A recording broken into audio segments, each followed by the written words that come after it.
तो hello everyone, कैसे हैं आप सब। आई होप आप सभी अच्छे होंगे। आइए आज का वीडियो स्टार्ट करते हैं।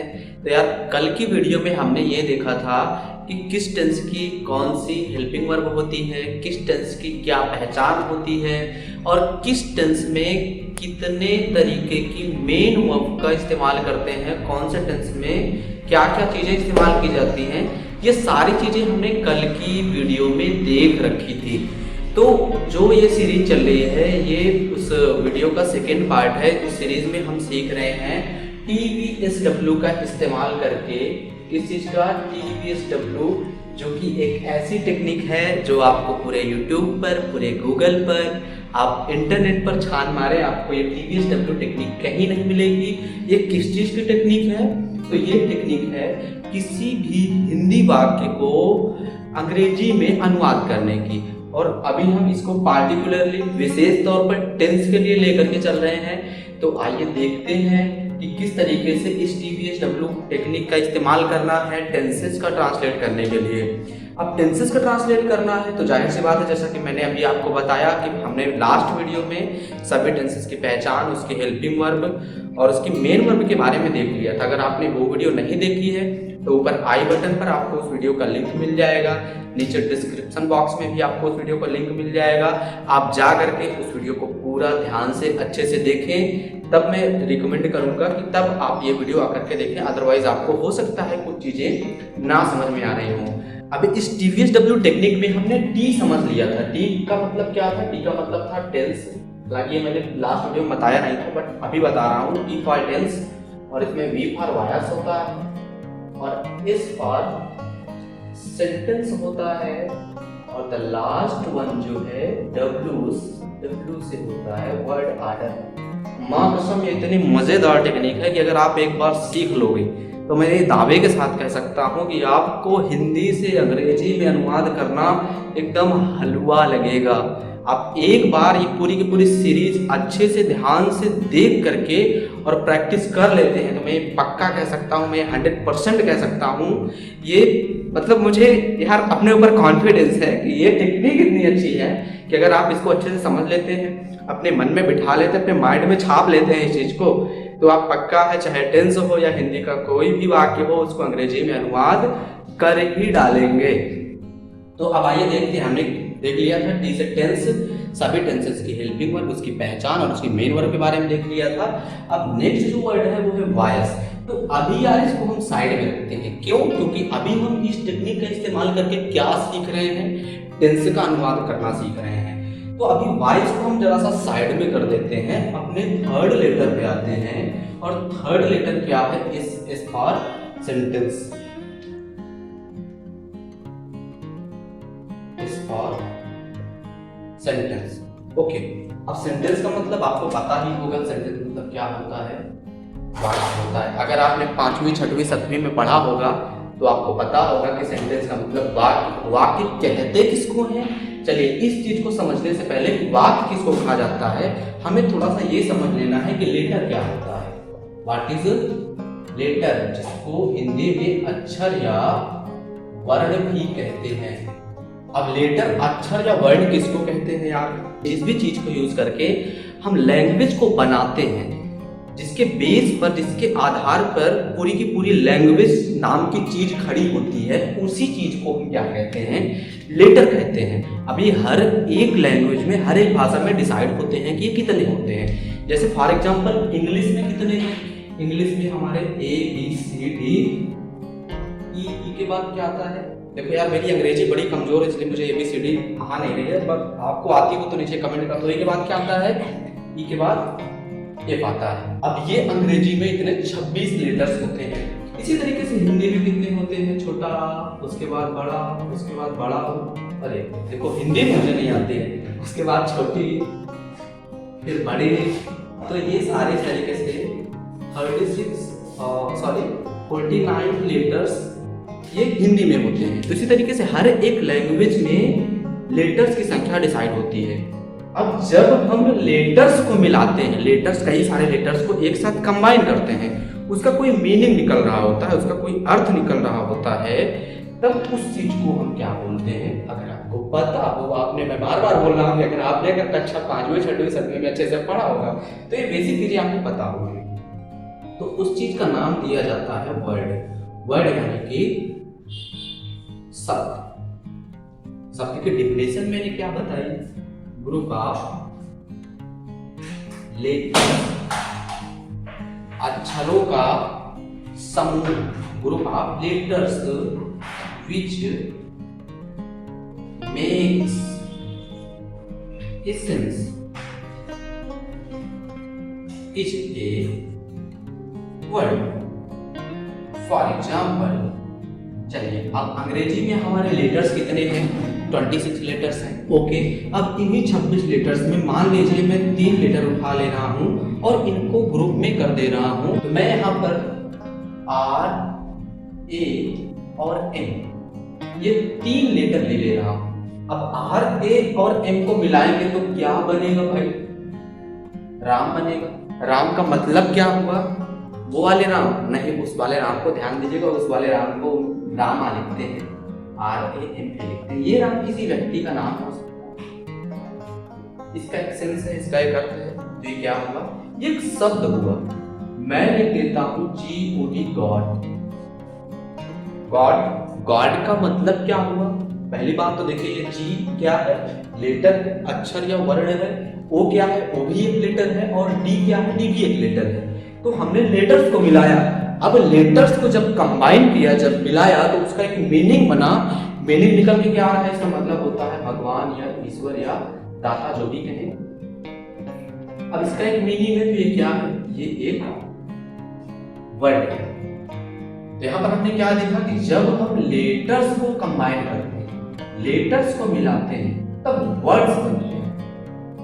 तो इसका मतलब अगर हम वर्ड्स को मिलाएं तब भी कुछ ना कुछ बनेगा। सेम इसी तरीके से, जिस तरीके से हम लेटर्स को मिलाते हैं उसका कोई ना कोई मीनिंग निकल रहा होता है, उसी तरह से जब हम वर्ड्स को मिलाते हैं, कई शब्दों को मिलाते हैं, उसका कोई ना कोई मीनिंग निकल रहा होता है, तब उस चीज को हम यही कहते हैं। ये क्या? सेंटेंस। आता है समझ में? सेंटेंस यानी कि वाक्य, इसका मतलब है शब्द या होता है अक्षर या वर्ण। ओके, अब आगे देखते हैं। सेंटेंस मतलब वाक्य। तो अब सेंटेंस वर्ड समझा आपने, अब सेंटेंस समझते हैं। सेंटेंस किसको? जिस तरीके से मैंने बताया कि लेटर को मिलाने पर वर्ड बनते हैं, सेम उसी तरीके से जब हम कई सारे वर्ड्स को मिलाते हैं, उसका कोई मीनिंग बन रहा होता है, तब उस चीज को हम सेंटेंस कहते हैं। फॉर एग्जाम्पल, जैसे मान लीजिए मैंने यहाँ पर एक वर्ड लिखा राम। राम से मुझे बहुत प्यार है। इज ए गुड, आगे लिख देता हूं मैं बॉय। अब देखिए यहाँ पर मैंने क्या किया? राम क्या है? राम एक वर्ड है। इज क्या है? इज भी एक वर्ड है।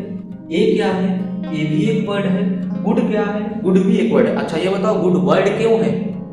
लेटर्स को मिलाया और इसका एक मीनिंग है, इसलिए गुड क्या हुआ? एक वर्ड हुआ। तो कोई भी चीज, कोई भी जिसको लेटर्स को मिला करके बनाया, उसका कोई मीनिंग बने तो वो क्या होता है? वो वर्ड होता है। अब गुड क्या है? वर्ड है। बॉय भी इस तरीके से, मतलब 1 2 3 4 5, मैंने 5 वर्ड्स को मिलाया, 5 शब्दों को मिलाया। तो इन 5 शब्दों को मिलाने पर क्या इसका कुछ मीनिंग बन रहा है? क्या मैं ये नहीं बोल सकता हूं कि इसका मतलब है कि राम एक अच्छा लड़का है? देवेश भाई कंप्यूटर बंद कर दो। अच्छा लड़का है। ओके, तो ये क्या हुआ? ये एक सेंटेंस हुआ, ये एक वाक्य हुआ। क्यों वाक्य है? क्योंकि हमने कई सारे वर्ड्स को मिलाया है, और उन वर्ड्स को मिलाने पर उसका जब कोई सेंस बन रहा है तो हम उसको क्या बोलते हैं? उसको सेंटेंस कहते हैं। तो ओवरऑल में सेंटेंस की डिफिनेशन क्या दे सकता हूं? ये लिख सकता हूं कि group of words which makes sense। Sense का मतलब क्या है? कोई अर्थ देता हो। इज कार्ड ओके, तो इतनी चीजें आपके माइंड में क्लियर हुई, क्या क्या कि लेटर किसको कहते हैं, अगेन वर्ड किसको कहते हैं, उसके बाद सेंटेंस क्या होता है। एक बार मैं फिर से रिपीट कर देता हूँ, लेटर किसी भी लैंग्वेज की स्मॉलेस्ट यूनिट को कहते हैं। यूनिट का मतलब कि हम जिस भी चीज को मिला करके बार बार जिस चीज का इस्तेमाल करके किसी चीज को बनाते हैं उसको यूनिट कहा जाता है। फॉर एग्जाम्पल अगर किलोग्राम को बनाने की बात करें तो किलोग्राम को बनाने के लिए यूनिट क्या होगी, ग्राम होगी। तो उसी तरीके से हम लैंग्वेज कैसे बनाते हैं, अगर हम उदाहरण के तौर पर अंग्रेजी को लें तो अंग्रेजी का निर्माण कैसे हुआ है, हम केवल 26 लेटर्स को ही बार बार यूज करते हैं, बार बार इस्तेमाल करते हैं। तो लेटर्स क्या होंगे, लैंग्वेज के लिए ये एक यूनिट का काम करेंगे, ये इकाई का काम करेंगे, क्योंकि इसी का इस्तेमाल करके हमने लैंग्वेज को बनाया है। अब उसके आगे वर्ड क्या है, वर्ड जब लेटर्स को मिलाते हैं 2, 4, 6, 10, 18, 20 लेटर्स को मिलाते हैं उसका कोई मीनिंग बनता है तो हम उस चीज को वर्ड कहते हैं, और जब वर्ड्स को मिलाते हैं उसका कोई मीनिंग बनता है तो उस चीज को हम सेंटेंस कहते हैं। तो अब आइए आगे हम देखते हैं कि जो सेंटेंस होता है ये सेंटेंस कितने प्रकार के होते हैं। हालांकि होते तो 5 प्रकार के हैं, बट यहाँ पर हमें केवल 2 ही प्रकार के बारे में पढ़ना है।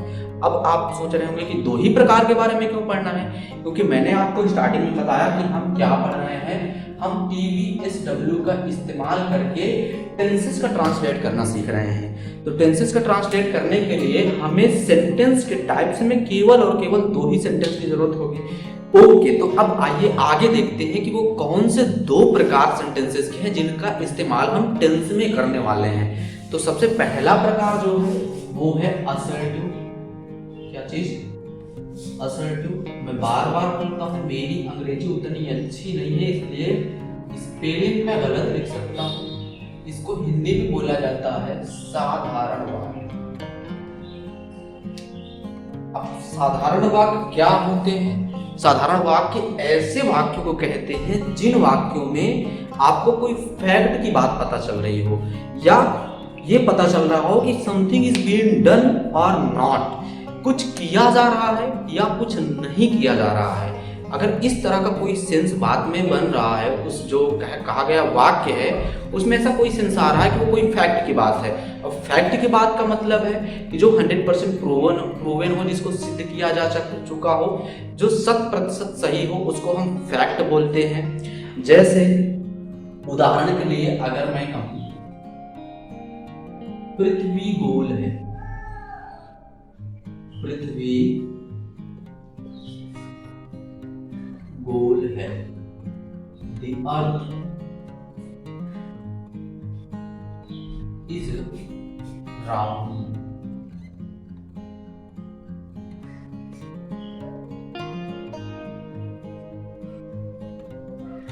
वह खेल रहा है,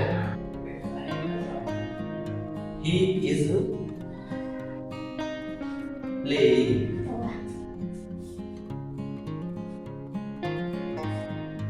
वह नहीं पढ़ता है,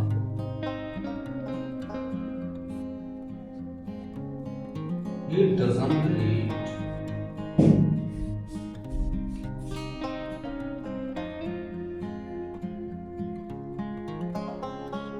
वह, अरे बार बार मैं वह क्यों लिख रहा हूं यार, चलिए लिख देते हैं गीता डांस नहीं करती है, which means Gita does not dance।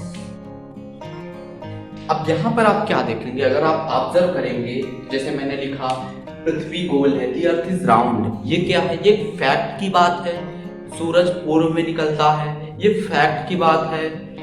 सूरज पश्चिम में अस्त होता है, ये सारी फैक्ट की बातें हैं। तो इस तरीके की फैक्चुअल बातें हैं, अगर फैक्चुअल बातें हैं तो वो असर्टिव सेंटेंस होगा।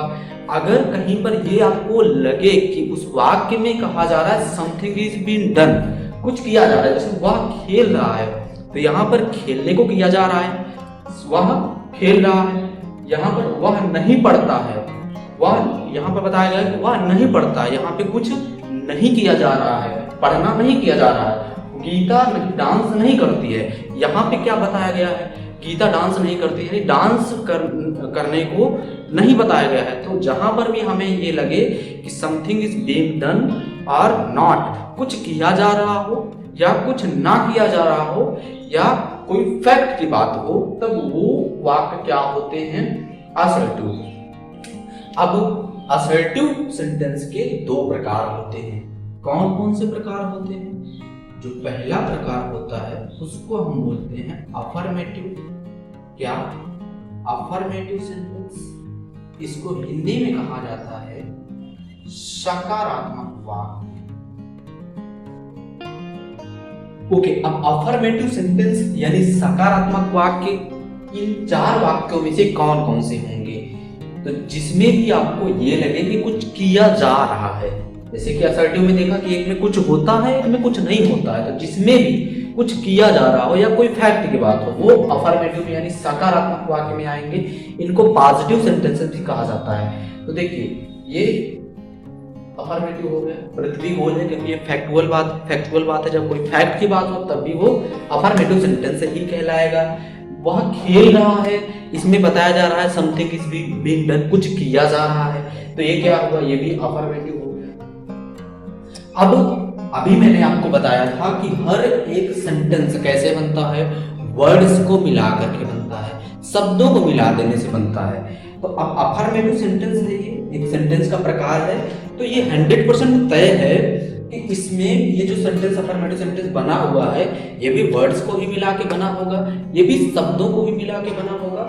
तो अब हर एक पार्टिकुलर सेंटेंस के टाइप का एक पार्टिकुलर वर्ड आर्डर होता है। जैसे अफर्मेटिव सेंटेंस है तो इसका वर्ड आर्डर यानी इसमें जो शब्दों का क्रम होगा वो एक निश्चित होगा, वो तय होगा।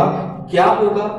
वाक्य में जो सबसे पहले कर्ता होगा, कोई भी अफर्मेटिव सेंटेंस है, दुनिया का कोई भी सकारात्मक वाक्य है, तो उसमें जो शब्द आएंगे उन शब्दों का जो क्रम होगा वो किस तरीके से होगा अंग्रेजी में? सबसे पहले उस वाक्य में जो सब्जेक्ट होगा, सब्जेक्ट मतलब कर्ता।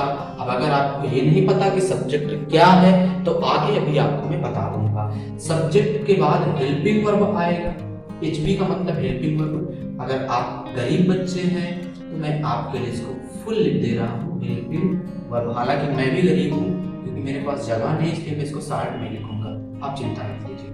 ये helping verb, subject plus helping verb. अब हेल्पिंग वर्ब जैसे भी लिखेंगे उसके बाद आएगा हमारा मेन वर्ब। मेन वर्ब यानी मुख्य क्रिया। अब जो वाक्य होता है, जो हिंदी का वाक्य है, उसी में आपको मिलेंगे सारे, जैसे सब्जेक्ट मिलेगा।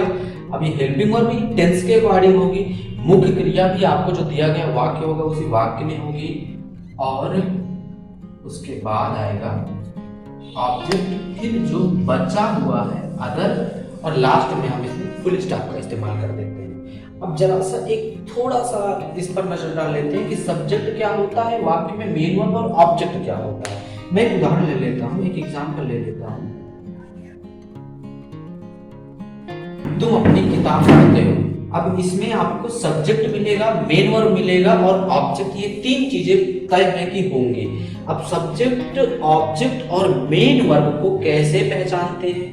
इस चीज की पहचान करने के लिए हम वाक्य में जो कार्य होगा, जो क्रिया होगी, उसका इस्तेमाल कर रहे होंगे।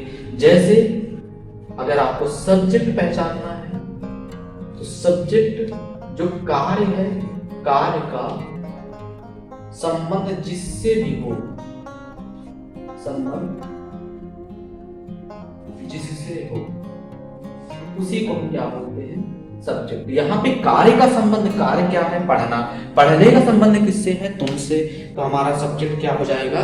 तुम हो जाएगा। यानी कि जब हम इसकी अंग्रेजी बना रहे होंगे तब सबसे पहले हम किसकी अंग्रेजी लिखेंगे? यू की अंग्रेजी लिखेंगे। उसके बाद हेल्पिंग वर्ब लिखेंगे। हेल्पिंग वर्ब क्या होगी सर? हेल्पिंग वर्ब हमें जब इसके टेंस की पहचान करेंगे तो उस जो भी पार्टिकुलर टेंस होगा उसकी हेल्पिंग वर्ब आपको याद करनी पड़ेगी और उसी हेल्पिंग वर्ब को हम यहाँ पर यूज करेंगे। ओके, तो ये तो टेंस में हो गया। अब मेन वर्ब क्या होता है? मेन वर्ब पहले ऑब्जेक्ट देख लेते हैं। ऑब्जेक्ट कार्य का प्रभाव जिस पर पड़े, कार्य का प्रभाव जिस पर पड़े। अभी मैं ये तीनों चीजों आपको बड़े शार्ट में बता रहा हूँ, लेकिन एक इसके ऊपर मैं पूरा डेडिकेटेड वीडियो, लॉन्ग वीडियो बनाऊंगा, क्योंकि बहुत सारे लोग सब्जेक्ट को बहुत ही गलत तरीके से पढ़ाते हैं। जैसे आप नॉर्मली अगर पढ़ते होंगे, सब्जेक्ट डिफिनेशन आपको बताई जाती है कि कार्य करने वाले को कर्ता कहते हैं। आई एम श्योर कि आपने यही पढ़ रखा होगा, कार्य करने वाले को कर्ता कहते हैं। अगर कार्य करने वाले को कर्ता कहा जाता है तो मैं ये कहता हूं कि वह किताब नहीं पढ़ता है, वह किताब नहीं पढ़ता है। अब आप इसमें बताइए, इसमें कार्य हो रहा है, अरे कार्य इसमें वो कार्य ही नहीं हो रहा है तो इसमें सब्जेक्ट नहीं हुआ इसका मतलब। लेकिन सब्जेक्ट वह है कि नहीं है, वह किताब नहीं पढ़ता है, वह किताब को क्या करता है, नहीं पढ़ता है, कोई काम ही नहीं हो रहा है। अगर काम नहीं हो रहा है तो हमारी उस डिफिनेशन के हिसाब से कि कार्य करने वाले को कर्ता कहते हैं, इसमें तो कर्ता कुछ है ही नहीं। लेकिन क्या वास्तव में कर्ता कुछ नहीं है, ये वह कर्ता है ना, तो इसलिए वो डिफिनेशन गलत है। आपको ज्यादातर बुक्स में वही डिफिनेशन देखने को मिलेगी, लेकिन जब आप अंग्रेज राइटर्स की किताबें पढ़ेंगे तो उसमें आपको कर्ता की, उसमें आपको सब्जेक्ट की परफेक्ट डिफिनेशन मिलेगी। तो सब्जेक्ट का मतलब कार्य का संबंध जिससे हो, कार्य करने वाला हो या ना हो। अब इसका मतलब यही हो जाएगा कि अगर कार्य नहीं हो रहा तो उसमें कर्ता नहीं है। अगर कहा जाए रामू बैठा है, या ये कहा जाए रामू कार नहीं चला रहा है, रामू कार नहीं चला रहा है, तो भाई इसमें तो कोई सब्जेक्ट नहीं है। क्यों नहीं है? क्योंकि इसमें कोई कार्य नहीं हो रहा है। आपके डिफिनेशन के हिसाब से तो ये होगा ना कि जो कार्य करने वाला है वही करता है, इसमें कार्य नहीं हो रहा तो सब्जेक्ट नहीं है। तो इसलिए इस वजह से सब्जेक्ट डिफिनेशन हम ये कहेंगे कार्य का रिलेशन जिसके साथ हो, करना या ना करना हमें नहीं बोलना है, कार्य का संबंध किससे हो। अब यहाँ पे देखिए कार्य क्या है, चलाने। अब ये चलाने का रिलेशन किसके साथ है, रामू के साथ है, तो हमारा सब्जेक्ट क्या हो गया, रामू हो गया। अब ये पढ़ने का संबंध किसके साथ है, वह के साथ है, तो वह हमारा क्या हो गया, सब्जेक्ट हो गया। ओके, ऑब्जेक्ट कार्य का प्रभाव जिस पर पड़े, कार्य का इफेक्ट जिस पर पड़ता है उस चीज को हम वाक्य में ऑब्जेक्ट कहते हैं। जैसे तुम अपनी किताब पढ़ते हो, अब भाई तुम अपनी किताब पढ़ रहे हो, अपनी किताब पढ़ोगे तो इफेक्ट जो तुम पढ़ने का कार्य कर रहे हो उसका इफेक्ट कहाँ पे जा रहा है, वो किस चीज को इफेक्ट कर रहा है, तुम्हारी किताब को। तो यहाँ पर ऑब्जेक्ट क्या हो जाएगा, सब्जेक्ट हमारा क्या होगा, तुम हुआ, ऑब्जेक्ट हमारा क्या होगा, ऑब्जेक्ट हुआ किताब या अपनी किताब कह सकते हैं। लास्ट वन क्या बचा है हमारा, मेन वर्ब। मेन वर्ब एकदम सिंपल है, वही जो कार्य हो, या ये कह सकते हैं कार्य का स्वरूप, जो कार्य जिस प्रकार का हो, उठना, खाना, बैठना, सोना, पीना, लिखना, नहाना, धोना, ये सारे किस में आएंगे, मुख्य क्रिया में आएंगे, मेन वर्ब में। कार्य का स्वरूप जो हो उसी को क्रिया कहते हैं। यहाँ पे कार्य का स्वरूप क्या है, पढ़ना है, तो यहाँ पर मुख्य क्रिया क्या हो जाएगी, पढ़ना हो जाएगी। ओके, तो मैं ये आशा करता हूँ कि ये तीनों चीजें आपको एकदम क्लियर हो गई होंगी कि वाक्य में सब्जेक्ट, ऑब्जेक्ट और मेन वर्ब किसको कहा जाता है। तो फिर से यहाँ पर हम आते हैं, तो जब भी कोई अफर्मेटिव सेंटेंस होगा तो उसका जब हम हिंदी से अंग्रेजी में अनुवाद कर रहे होंगे तो सबसे पहले हम वाक्य का क्या लिखेंगे, वाक्य का हम सबसे पहले सब्जेक्ट लिख रहे होंगे, उसके बाद जो हिंदी का दिया गया वाक्य जिस भी टेंस का होगा उस टेंस की हेल्पिंग वर्ब लगा रहे होंगे। फिर वाक्य में जो मुख्य क्रिया होगी, मुख्य क्रिया का मतलब जैसे यहाँ पे पढ़ना है, पढ़ना, रीड, तो उसका टेंस के अकॉर्डिंग हम उसका उचित मुख्य क्रिया का रूप लगा रहे होंगे। उसके बाद ऑब्जेक्ट की अंग्रेजी लिखेंगे, फिर लास्ट में कुछ बच रहा होगा तो हम उसकी अंग्रेजी लिख देंगे। अब देखिए यही पर यही हमारी टेक्निक आती है, TVSW, E फॉर टेंस हुआ, V फॉर वॉइस, इसको मैंने बोला था कि अभी आप साइड में रखो। S फॉर क्या हुआ, सेंटेंस हुआ, सेंटेंस, और W फॉर क्या हुआ, वर्ड ऑर्डर हुआ। यानी कि हमें क्या करना है, वर्ड ऑर्डर हुआ। तो अब यहाँ पे हमें क्या करना होगा, सबसे पहले हम टेंस की पहचान करेंगे, उसके बाद हम ये देखेंगे कि सेंटेंस का टाइप कौन सा है, और जिस टाइप का सेंटेंस होगा हम उसी तरह का वर्ड ऑर्डर उस वाक्य में लगा देंगे और हो गया उसका अनुवाद। बस इतनी सी बात है, बस इतना सही तो बात है यार, इतना सही समझना है तुम्हें। ओके, तो इसको और अच्छे से समझने के लिए आपको आगे लेके चलते हैं इस वीडियो में। तो चलिए अब आगे देखते हैं, आगे क्या देखते हैं, जो चीजें बची हैं वो चीजें देखते हैं। तो इसको मैं जरा सा कट कर देता हूँ, उसके बाद वीडियो को फिर से शुरू करते हैं।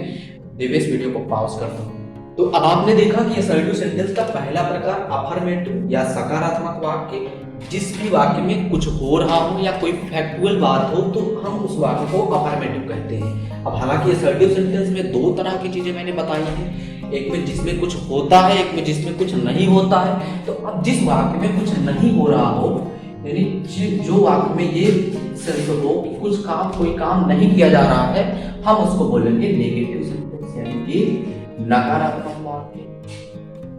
नकारात्मक वाक्य। राइटिंग मेरी बड़ी गंदी है तो उसके लिए मैं माफी चाहूंगा। नकारात्मक वाक्य क्या होता है यार? अब फिर से आप यहाँ पे आ जाएं, आप यहाँ पर देखेंगे कि वह नहीं पढ़ता है, तो ये वाक्य क्या डिनोट करता है? ये वाक्य से हमें पता चल रहा है कि यहाँ पे something is not being done, कुछ नहीं किया जा रहा है। तो जहां पर भी ये सेंस हो कि कुछ नहीं किया जा रहा है, सिंपल वो क्या होगा? नेगेटिव। और नेगेटिव में एकदम सिंपल पहचानने का तरीका है कि उसमें हमेशा नहीं आएगा, हमेशा उसमें ऑलवेज 100% ये लिखित है कि उसमें नहीं आएगा, तो वो कौन सा वाक्य होगा? नकारात्मक वाक्य होगा। अब फिर से चूंकि ये सेंटेंस है, सेंटेंस किसको मिला के बनता है? शब्दों को मिला के बनता है, यानी कि वर्ड्स को मिला के बनता है। तो पक्का इसमें भी शब्दों का कुछ ना कुछ क्रम होगा, एक विशेष क्रम होगा, एक खास पैटर्न होगा। ऐसा तो नहीं है कि हम किसी भी शब्द को किसी भी तरीके से लिख दें वो नेगेटिव सेंटेंस बन जाएगा, नहीं। तो नेगेटिव सेंटेंस का जो वर्ड ऑर्डर होता है वो सेम यही होता है, बस उसमें हेल्पिंग वर्ब के बाद हम नॉट लिख देते हैं, नहीं लिख देते हैं। यानी कि इसका जो वर्ड ऑर्डर होगा, इसका वर्ड ऑर्डर क्या होगा? इसका वर्ड ऑर्डर होगा subject plus helping verb plus not plus object plus main verb, उसके बाद ऑब्जेक्ट और उसके बाद अदर वर्ड। ठीक, तो आई होप आपके माइंड में असर्टिव सेंटेंस के दोनों प्रकार, अफर्मेटिव और नेगेटिव, ये आपके माइंड में क्लियर हो चुके होंगे। अब जो दूसरा प्रकार है इंट्रोगेटिव सेंटेंस। कौन सा प्रकार? Interrogative sentence.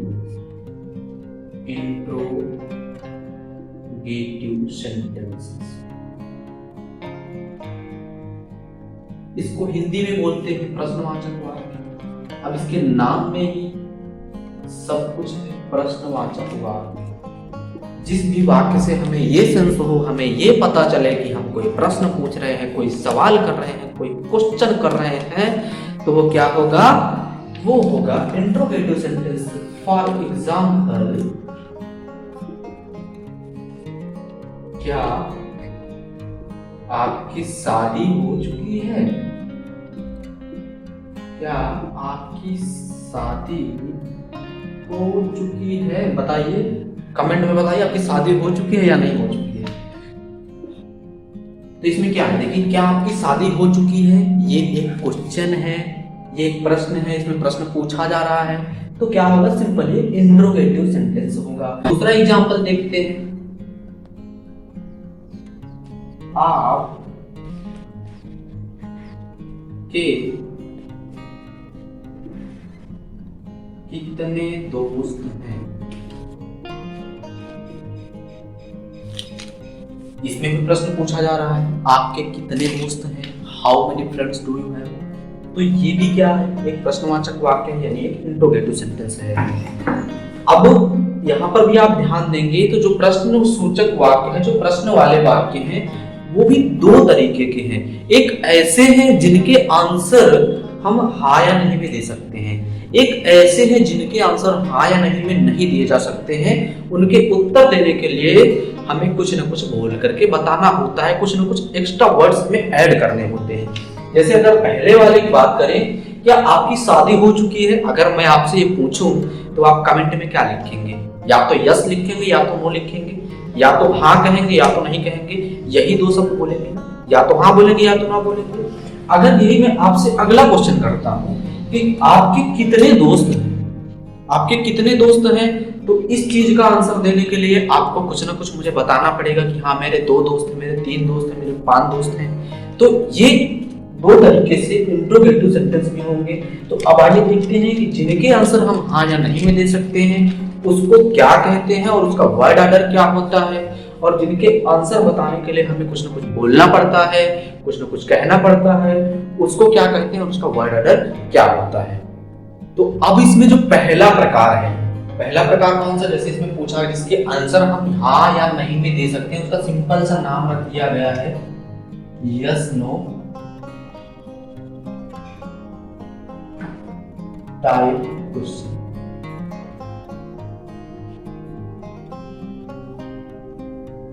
Yes no type question यानी हाँ अथवा नहीं प्रकार के प्रश्न। तो जिस भी प्रश्न के उत्तर हम हाँ या नहीं में दे सके उन्हें हम क्या बोलेंगे, उन्हें हम यस नो टाइप क्वेश्चन कहेंगे। अब इनका वर्ड ऑर्डर जल्दी से देख लेते हैं। तो जब भी कोई वाक्य आपको यस नो टाइप का मिलता है तो जब उसका हम ट्रांसलेट करेंगे, उसका जब हम अनुवाद कर रहे होंगे तो सबसे पहले उस वाक्य का जो टेंस होगा उस टेंस की सबसे पहले हम हेल्पिंग वर्ब लिख देंगे। हेल्पिंग वर्ब लिखने के बाद उस वाक्य में जो सब्जेक्ट होगा वो सब्जेक्ट यानी कि कर्ता लिख देंगे।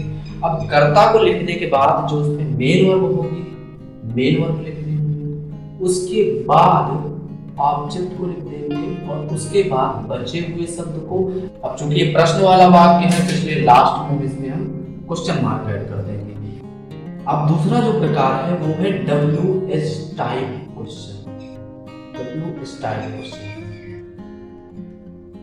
अब जिन भी प्रश्नों के उत्तर बताने के लिए आपको कुछ बोल के कहना पड़ता है, आपको कुछ एक्सप्लेनेशन देना पड़ता है, आपको कोई व्याख्यान देना पड़ता है, आपको मोदी जी की तरह कोई लेक्चर देकर के बताना होता है, तब हम उस चीज को क्या कहते हैं, WS टाइप क्वेश्चन कहते हैं। जैसे यहाँ पर मैंने दूसरा एग्जाम्पल लिख रखा है, आपके कितने दोस्त हैं, how many friends do you have. ये कौन सा किस टाइप का होगा, ये WS टाइप का होगा। अब जब WS टाइप का होगा तो इसका वर्ड ऑर्डर क्या होगा, इसका वर्ड ऑर्डर होगा, इसमें देखिए जब भी आप ध्यान देंगे तो इसमें हमेशा कोई ना कोई प्रश्न वाला शब्द आएगा।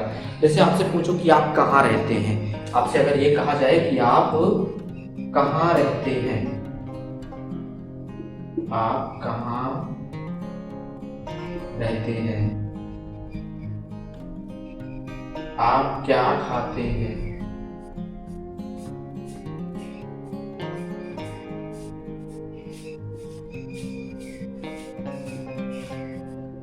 आप पढ़ाई क्यों करते हैं। तो इन सारे में आप देखेंगे, यहाँ देखिए क्यों आया, यहाँ क्या आया, यहाँ कहाँ आया, यहाँ कितने आया है।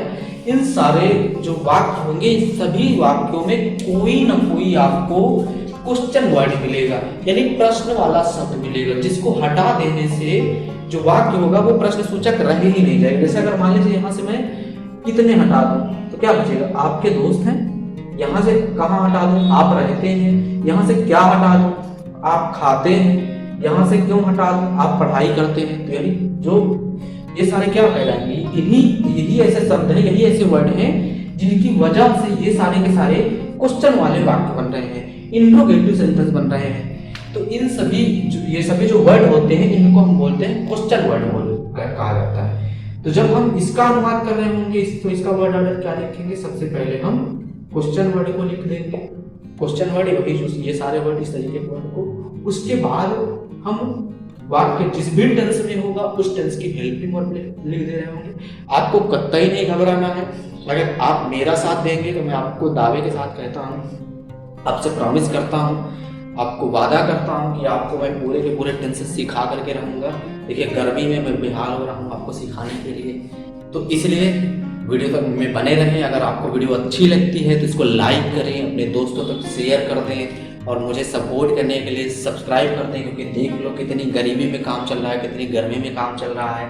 कोई बड़ा सा स्टूडियो नहीं है, बस 2 LED इधर लगे हुए हैं, उसी से काम चल रहा है, ये बोर्ड जोड़ करके काम चल रहा है। तो इसलिए जितना हो सकता है, अगर आपको मेरा कंटेंट पसंद आता है तो, अगर नहीं पसंद आता है तो कोई बात नहीं, आप इसको डिसलाइक कर सकते हैं, आप जो चाहे कमेंट कर सकते हैं। आपको अगर मेरी कोई गलती लगती है तो उस मिस्टेक को आप मुझे कमेंट में बता सकते हैं। अगर आपको लगता है कि मैं गलत पढ़ा रहा हूँ तब भी आप मुझे उस चीज़ को कमेंट में बता सकते हैं। मैं उस चीज़ के बारे में और रिसर्च करूँगा और डीप नॉलेज उस चीज़ के बारे में लूँगा।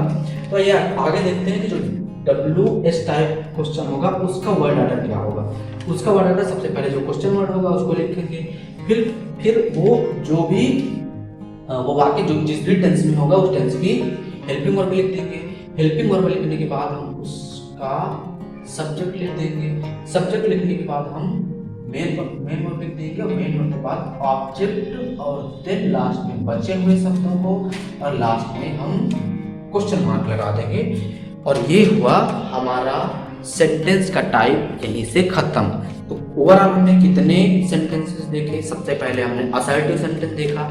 असर्टिव सेंटेंस के दो प्रकार देखे, एक अफर्मेटिव दूसरा नेगेटिव, कहते किसको हैं और उन दोनों के वर्ड ऑर्डर देखा। उसके बाद हमने देखा इंट्रोगेटिव सेंटेंस, इसके भी दो प्रकार देखे हमने, कौन कौन से, एक यस नो टाइप एक WS टाइप का। तो अब अगली वीडियो में हम ये सीख रहे होंगे, अब हमने सारी चीजें सीख ली हैं, टेंस की पहचान करना, उसका हेल्पिंग वर्ब देख लिया है, उसका मेन वर्ब क्या होता है, किस टेंस में इस्तेमाल करते हैं, उसकी पहचान देख ली है, सभी सेंटेंसेस के वर्ड ऑर्डर हमने सीख लिए हैं। तो अब जो अगली वीडियो है वो बहुत इंपॉर्टेंट है, क्योंकि उस वीडियो में मैं आपको फुल्ली तरीके से एक्सप्लेन करूंगा कि ये जो TVSW टेक्निक है, इस टेक्निक का इस्तेमाल किस तरीके से करना है, कैसे करना है। तो आप दोनों वीडियो देख करके तैयार रहें कल के लिए। जो पिछली वीडियो उसका जो है आपको आई बटन पर लिंक मिल जाएगा, डिस्क्रिप्शन में भी उसका लिंक दे दूंगा मैं, आप उसको आई बटन पे या लास्ट में कार्ड पर भी क्लिक करके देख सकते हैं। जो TVSW टेक्निक में फिर से कहता हूँ कि आप कितना भी ढूंढे, आप कहीं भी ढूंढे, इससे इजी टेक्निक, इससे आसान टेक्निक टेंस को ट्रांसलेट करने की आपको कहीं भी नहीं मिल सकती है। तो ठीक है, अब मिलते हैं दोस्तों अगले वीडियो में। आज के लिए इतना ही काफ़ी, मैं भी काफ़ी थक चुका हूँ, काफ़ी पसीने से, काफ़ी प्यास लगाई है, गला सूख गया है। तो थैंक यू आपका मुझे टाइम देने के लिए, और चैनल को सब्सक्राइब करके रखें ताकि आपको नेक्स्ट वीडियो का अपडेट मिल जाए। अपने दोस्तों से शेयर करें। Thank you, love you all.